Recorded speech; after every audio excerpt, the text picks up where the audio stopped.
Hello everyone, this is Chocowet here, and today I'm going to be presenting to you my top 10 campfire recipes of Fallout New Vegas. The courier's ability to craft things at the campfire depends on their survival skill, and occasionally their science skill, and also whether they know the recipe for what they would like to craft. This list includes recipes from the DLCs. Up at number 10, Ghost Sight. Ghost Sight provides an effect similar to Cat Eye or Nuka-Cola Quartz, providing the courier with enhanced sight in dark areas and clearer vision in the cloud of the Sierra Madre.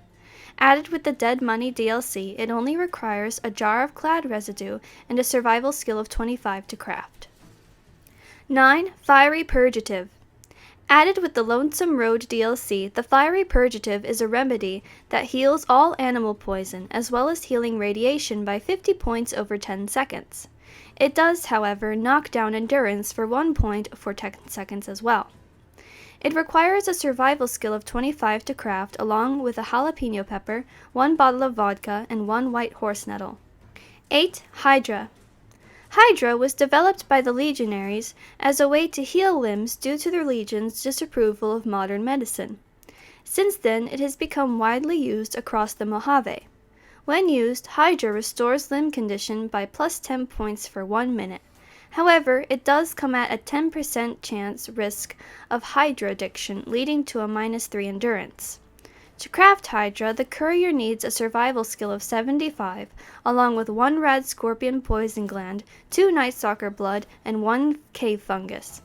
Jack, at the Red Rock Drug Lab, can be taught the recipe for Hydra and convinced to make it with a high enough speech or barter skill and a good reputation with the Great Khans.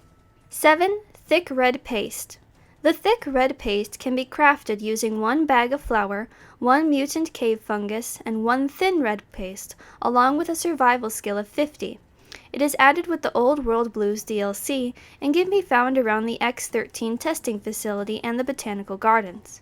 When consumed, the paste restores 4 hit points per second for 30 seconds and increases max hit points by 15 for 4 minutes. 6. Slasher. Slasher is a chem that requires a science skill of 50 to craft, and it provides plus 25% damage dealt and plus 25% damage resistance for 1 minute. However, it does have a 20% chance of psycho addiction. The ingredients for Slasher are 2 banana yucca fruit, 1 psycho, and 2 stim packs. Like Hydra, this recipe can be taught to Jack at Red Rock Drug Lab, so he may craft it and add it to his supply. Slasher is affected by the chem-resistant, Old World Gourmet, and Big Brain perks, which can reduce the chance of addiction and prolong the effects of the drug. 5. Daturana. The sacred Datura root is a poisonous flower used in the initiation ritual for the Whitelegs. Daturana can be crafted at a campfire by combining the sacred Datura root with 1 bag of flour and 1 bottle of purified water if the courier has a survival skill of 65. The crafted version of Daturana will level up with the courier, and at a level 100 it will restore 45 hit points, 600 points to limbs, and also grant them plus 3 unarmed damage for 30 seconds. It will, however, minus agility by 6 for 30 seconds and minus 30 sleep. Daturana can be purchased from Joshua Graham or looted from Whitelegs. It is added with the Honest Hearts DLC. 4. The Sierra Madre Martini. With no survival skill requirement, the Sierra Madre Martini can be crafted with 1 jar of cloud residue, 2 junk foods, and 1 tin can. The recipe can be taught to the courier from Dean Domino, its creator, and bottles of the Martini can be found in Dean's secret stashes. The Martini adds plus 75 hit points, plus 4 endurance, and plus 2 strength for 4 minutes. Unfortunately, it does have a 15% chance of leading to alcohol addiction. As it is a recipe from Dean Domino, the Martini is added with the Dead Money DLC. 3. The Wasteland Omelet. The courier may learn the recipe for the Wasteland Omelet from Jas Wilkins at Sloan after bringing her a Deathclaw egg. The recipe calls for 1 Blamco mac and cheese, 1 crunchy mute fruit, 1 lake lurk meat, and 1 Deathclaw egg, and the omelet can be crafted with a survival skill of 65. The Wasteland Omelet's effects level up with the courier's survival skill, and at a level 100 it offers plus 12 hit points for 60 seconds, and in hardcore mode minus 450 starvation. The omelet can be purchased from the Gourmand in the Ultra Luxe on the strip. 2. Battle Brew, or Brew.